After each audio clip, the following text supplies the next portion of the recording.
Her escape was miraculous, but she describes her survival as a tragedy.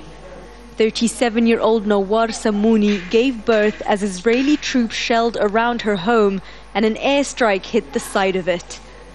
As she brought life into the world, she could hear screams of death.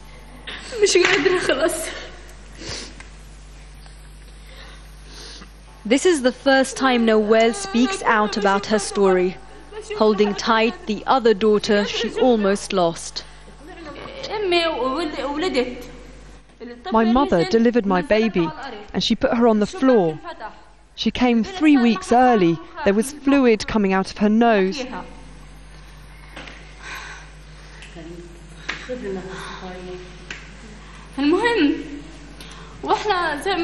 But the placenta wouldn't come out. It took another 2 hours. I was so scared. We ran from the house, but we hadn't even got to the end of the road when another missile hit our home. And we realized my daughter, this one here, was still inside.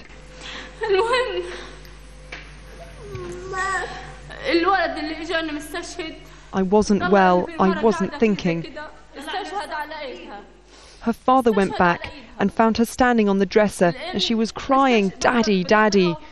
He grabbed her and ran, and then another missile hit the house.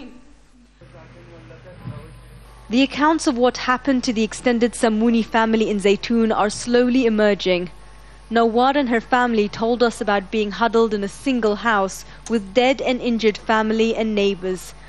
Paramedics were prevented by the Israeli army from entering the area for days. We went to see what's left of Nawar's house. Her husband Majid showed us the room his wife gave birth in. The floor their baby daughter spent her first few minutes on. The smell of dirt and blood here was overwhelming. Their children described the escape.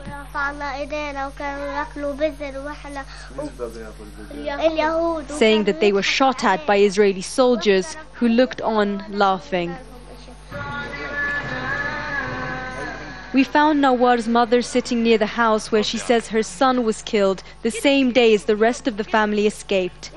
Since the end of the war, she hasn't moved from this spot. She described how she delivered her granddaughter.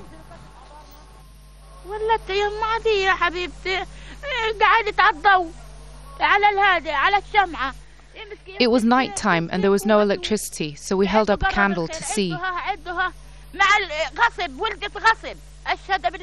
The strikes and the shellings was all around us.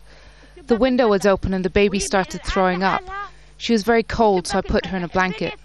I tried to take out the placenta, but there were more strikes, so it wouldn't come out for another 2 hours.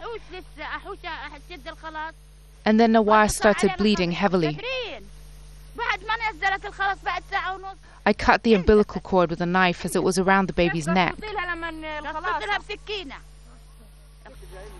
As we spoke to the people here, their horror stories echoed around the area that's witnessed what many are calling a massacre. Their accounts of mothers, brothers and sisters killed in front of their eyes beginning to emerge.